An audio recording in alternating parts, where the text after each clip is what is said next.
Good afternoon students. इस video के अंतर्गत हम लोग स्थित अस्तित्व सूचक वाक्य यानी स्थान सूचक वाक्य यानी जिन वाक्यों के द्वारा पोजीशन, एक्सिस्टेंस और प्लेस, पोजीशन स्थित, एक्सिस्टेंस अस्तित्व, प्लेस स्थान का बोध होता है, उनका अंग्रेजी में कैसे ट्रांसलेशन करते हैं इसके विषय में जानकारी प्राप्त करें। ऐसे वाक्य जिनसे यह बोध होता है कि कोई व्यक्ति अथवा वस्तु स्थिर स्थिति में करे, ये ऐसे वाक्य होते हैं जिनके द्वारा यह बोध होता है कि कोई व्यक्ति या वस्तु स्थिर अवस्था में है, इसलिए इनसे अस्तित्व का बोध होता है या स्थान का बोध होता है, पोजीशन, एक्सिस्टेंस, प्लेस का। कमरे में एक सांप है। There is a snake in the room. कमरे में एक सांप है। There is a snake in the room. जंगल में एक साधु था। पास्ट टेंस में। There was a saint in the forest. जंगल में एक साधु था।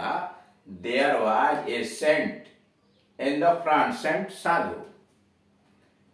पेड़ के नीचे एक शेर है। There is a lion under the tree. पेड़ के नीचे एक शेर है। There is a lion under the tree.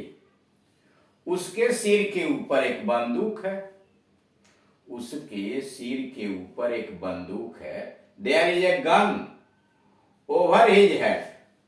उसके सिर के ऊपर एक बंदूक है। There is a gun over his head. Note, ऐसे वाक्यों में संज्ञा प्लस में ऑब्लिक पर के बदले यहां वहां का भी प्रयोग होता है। नोट, ऐसे वाक्यों में संज्ञा प्लस में ऑब्लिक पर के बदले यहां वहां का भी प्रयोग होता है और कभी कभी यहां वहां छिपा भी रहता है, यानी कभी कभी यहां वहां छिपा भी रहता है। जैसे वहां एक गाय है। There is a cow over there. वहां एक गाय है। There is a cow over there, या सीधे लिख सकते हैं there is a cow there. यहां एक तालाब है। There is a tank here. यहां एक तालाब है। There is a tank here. वहां बहुत भीड़ है। There is a great rush there. वहां बहुत भीड़ है। There is a great rush there. Note, ऐसे वाक्यों में होना क्रिया, ऐसे वाक्यों में होना क्रिया है, था, थे, थी का प्रयोग होता है। ऐसे वाक्यों में होना क्रिया है, था, थे, थी का प्रयोग होता है और कभी कभी रहना क्रिया का भी प्रयोग होता है और कभी कभी रहना क्रिया का भी प्रयोग होना के अर्थ में होता है। कर ऐसे वाक्यों में होना क्रिया है, था, थे, थी का प्रयोग होता है और कभी कभी रहना क्रिया का भी प्रयोग होना के अर्थ में होता है। मेरे गांव में एक साधु रहता था। मेरे गांव में एक साधु रहता था। देयर लिव्ड, या होना के जगह पर रहता था लिखा हुआ है, यानी कभी रहना भी क्रिया आ जाती है। There lived a saint in my village या there was a saint in my village. था मतलब रहता था। There lived a saint in my village. जब ऐसे वाक्यों में होना के बदले किसी दूसरी क्रिया का प्रयोग होता है, अगर ऐसे वाक्यों में होना के बदले किसी दूसरी क्रिया का प्रयोग कर दिया जाता है, तब अनुवाद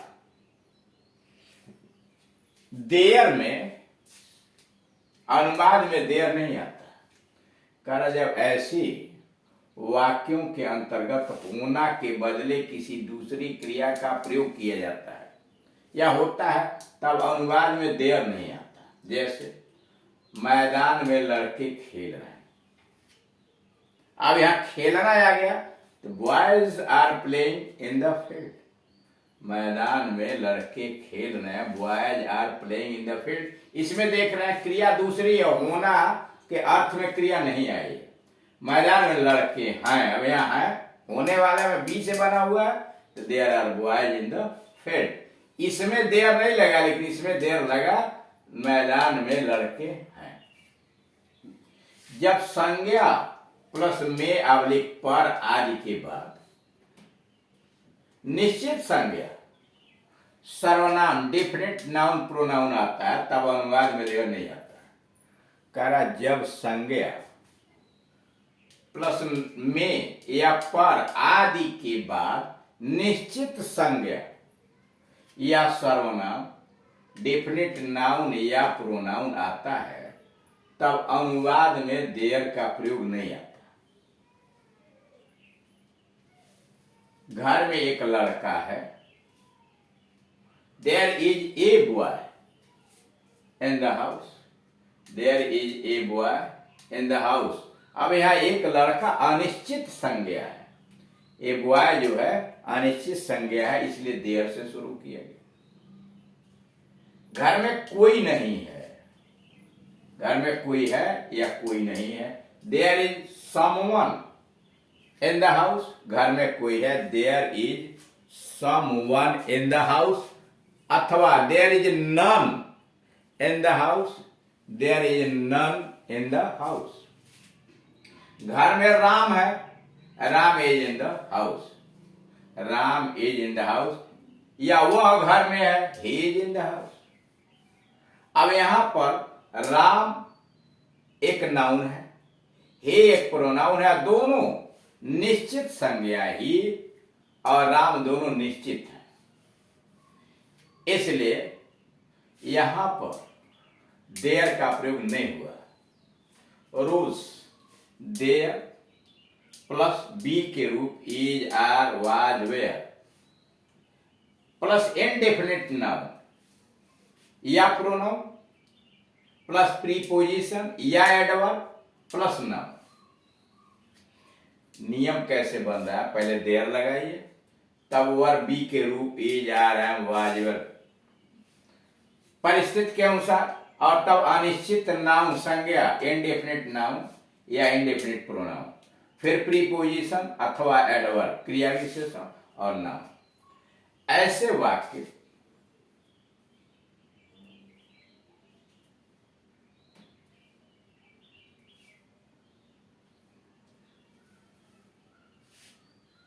जिनसे कार्य करने या होने के स्थान का बोध होता है, मतलब ऐसे वाक्य जिनसे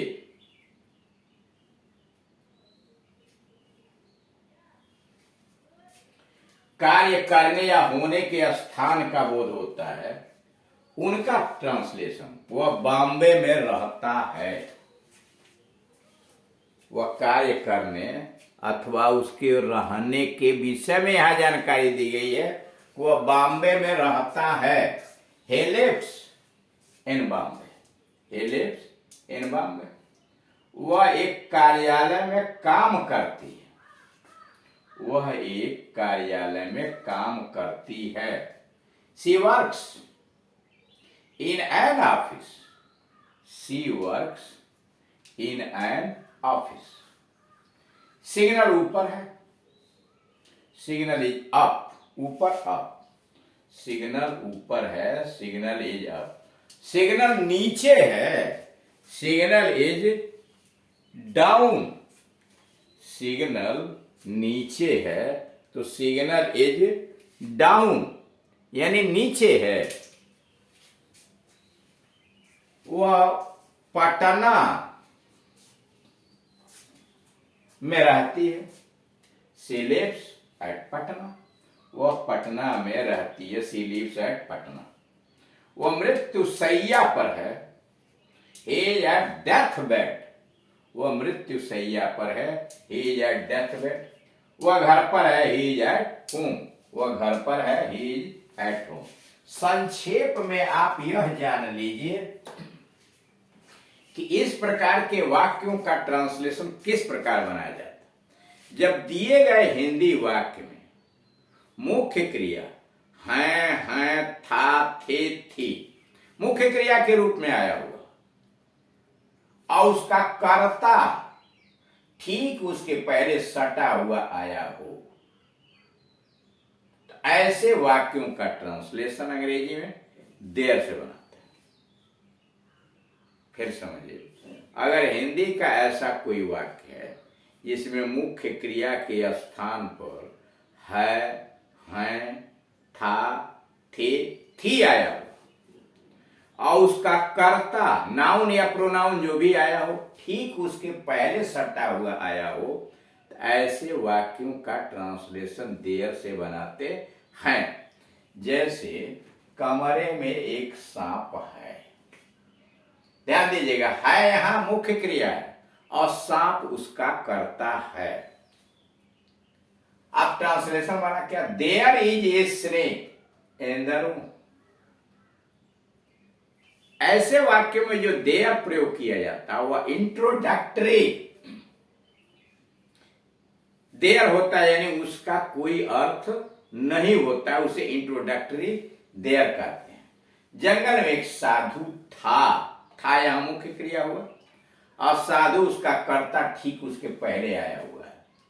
तो जंगल में एक साधु था, there was a saint in the forest, there was a saint in the forest. पेड़ के नीचे एक शेर है, there is a lion under the tree. बहुवचन में मान लीजिए कहना, कमरे में 40 बच्चे हैं, कमरे में 40 बच्चे हैं। There are 40 children in the room, there are 40 children in the room. घर में कोई नहीं है, देयर इज नन या nobody in the house, there is none या nobody in the house. लेकिन होने के अलावे कभी कभी ऐसी स्थिति हो जाती है कि क्रिया रहना के अर्थ में आ जाता है। जैसे जंगल में एक साधु रहता था, there lived a saint in the forest. अगर होना या रहना के अलावे अन्य कोई दूसरे प्रकार की क्रियाएं आ जाती हैं तब ट्रांसलेशन में देयर नहीं बनाते। जैसे वह मुंबई में रहता था, he lived in Mumbai, he lived in Mumbai, तब वहां इस तरह की प्रक्रिया नहीं बनाई जाती है। यह रहा देयर से बनने वाले ट्रांसलेशन की स्थिति। धन्यवाद।